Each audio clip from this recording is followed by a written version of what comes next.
Kemudian yang selanjutnya terkait dengan kasusnya Bapak izin Pak Charlie Chandra tadi ya, ini sudah ditangani oleh Bapak Menteri melalui Dirjen Sengketa dan akan dilakukan gelar ulang.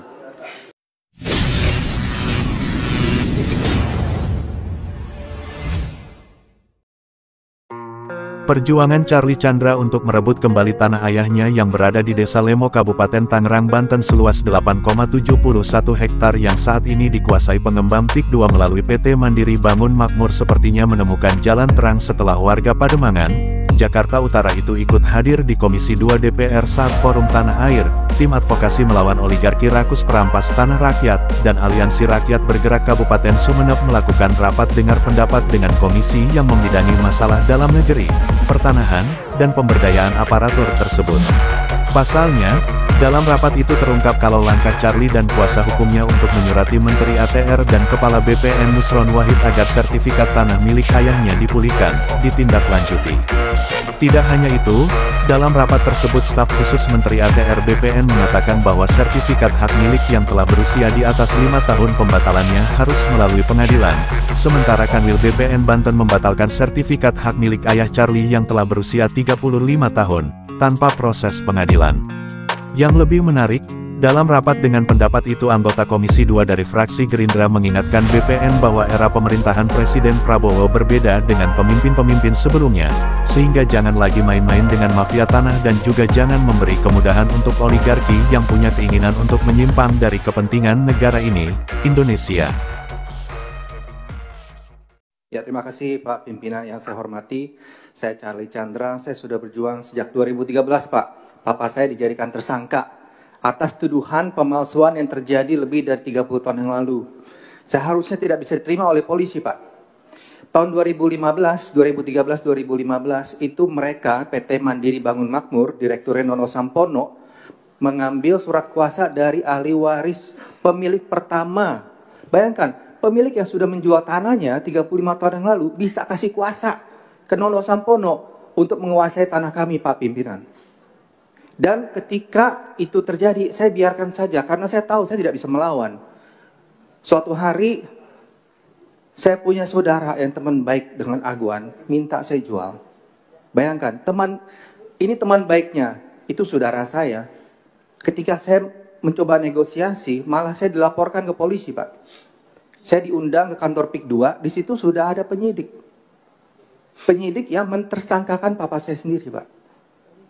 Dan ketika saya menolak, saya dilaporkan penggelapan. Sertifikat atas nama ayah saya sendiri, di mana penggelapannya. Dan itu sudah naik ke penyidikan, Pak. Akhirnya saya ketemu dengan polisi yang baik, yang lurus. Bapak Hengki Haryadi, dan itu di SP3 dengan alasan tidak cukup bukti. Namun, ketika saya mau balik nama dari ayah saya ke semua ahli waris, saya dilaporkan lagi. Tuduhannya pemalsuan surat. Sangat aneh, Pak. Ini pemalsuan surat masih haknya di kami kok. Nah, di sini ada oknum BPN yang bermain, Pak. Karena ketika PPAT memberikan berkas ke BPN, tiba-tiba berkas itu bisa beralih ke PT Mandiri Bangun Makmur yang dijadikan dasar untuk melaporkan saya 2 bulan kemudian. Jadi bulan Januari kita mengajukan balik nama. 22 hari kemudian, BPN wilayah Banten membatalkan sertifikat saya yang sudah berumur 35 tahun dengan alasan cacat administrasi. Padahal kami ada putusan pengadilan, kami menang, Pak. Ini BPN kok bisa menjadi pengadilan sendiri? Setelah dibatalkan, 1 bulan kemudian saya dilaporkan. Bayangkan, apa hak mereka melaporkan saya ketika saya mau balik nama? Sertifikat itu masih atas nama ayah saya kok. Apa hak mereka? Nggak ada hak sama sekali. Tapi kita sebagai rakyat biasa, nggak ada yang dengar, Pak. Saya sudah di ruangan ini, November 2023, duduk di kursi yang sama, melaporkan hal ini. Apa yang terjadi seminggu kemudian saya dijadikan tersangka. Nggak ada yang bisa melindungi kami kecuali Tuhan, Pak. Sekarang saya berharap kepada pemerintahan yang baru, agar keadilan bisa diluruskan. Saya minta agar kriminalisasi terhadap saya dihentikan di Polda Banten. Saya minta ini dihentikan di SP3. Karena tidak ada tindak pidana, saya mau balik nama sebelum adanya pembatalan. Kalau saya mau balik nama sesudah ada pembatalan, oke, paham. Ini sebelum, mereka nggak ada hak, Pak. Dan kedua, saya sudah minta kepada Bapak Nusron Wahid untuk memulihkan SHM saya. Karena SHM yang sudah 35 tahun tidak bisa dibatalkan dengan alasan cacat administrasi. Hak kontarius sudah hilang. Harus ada putusan pengadilan.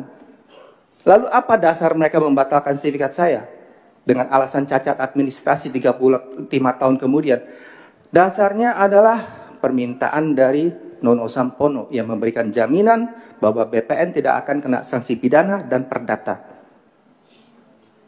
Itu saja dari saya. Terima kasih Pak Pimpinan.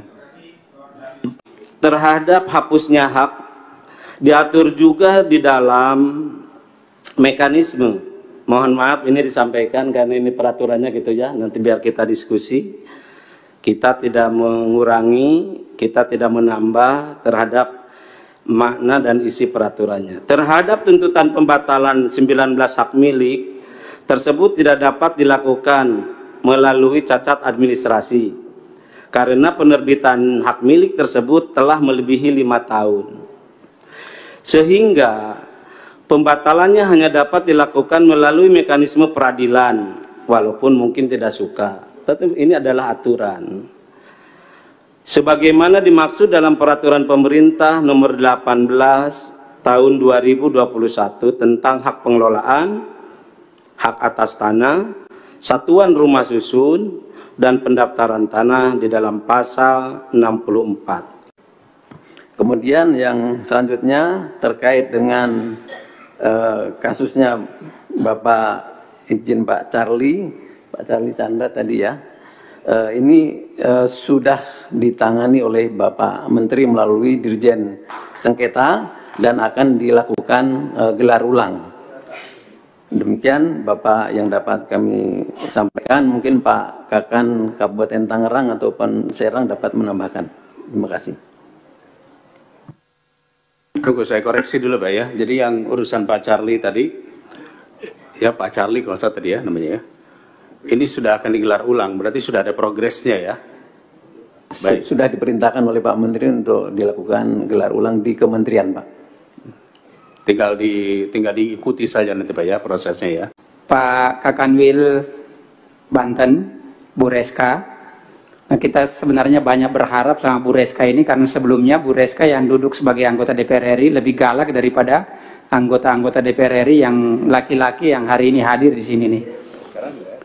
Hari ini belum mungkin, Kang Dede.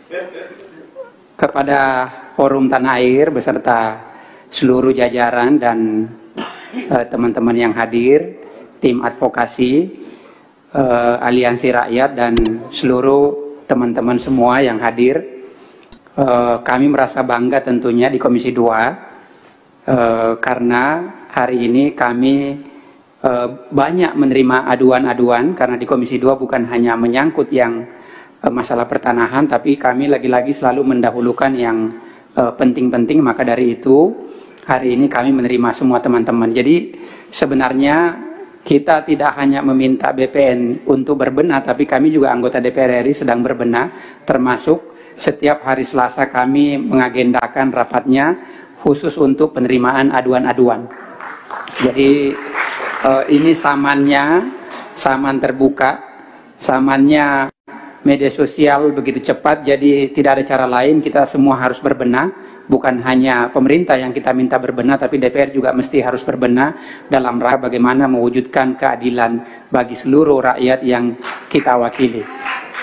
Bapak Ibu hadirin sekalian, tentu harapan kami dengan adanya pengaduan-pengaduan yang dilaksanakan setiap hari Selasa, agar tujuannya bukan hanya teman-teman yang melakukan pengaduan ini hanya untuk didengar, tapi penting untuk ditindaklanjuti sehingga apa yang menjadi keluhan teman-teman hari ini terkait soal mafia tanah, penerbitan sertifikat ganda dan lain-lain bukan justru makin bertambah, tetapi harusnya makin berkurang dengan adanya peristiwa-peristiwa atau forum semacam ini. Nah, jadi kita minta ini Pak kepala BPN jangan menutup diri, harus membuka diri dengan masukan dari teman-teman, dengan aduan dari teman-teman.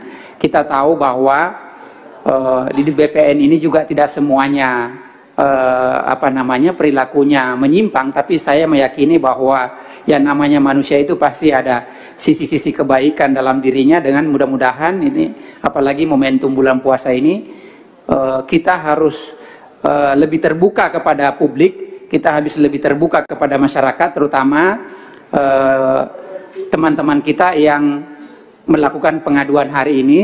Jadi Pak Kakanwil terkhusus Banten nih, ada Kakantanya juga saya lihat hadir.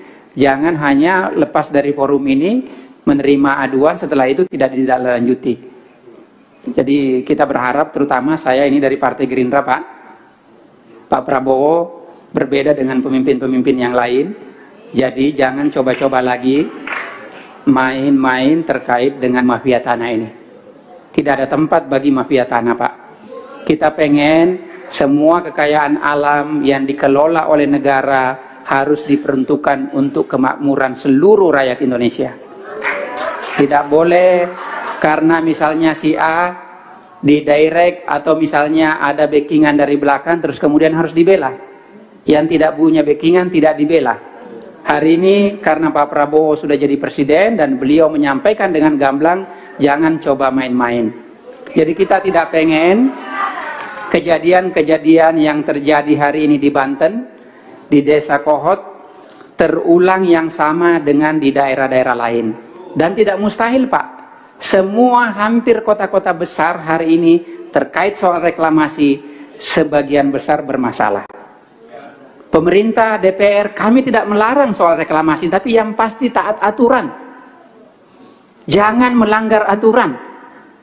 Dan bagi BPN, jangan dipermudah bagi oligarki-oligarki yang ingin menyimpang terhadap negara ini.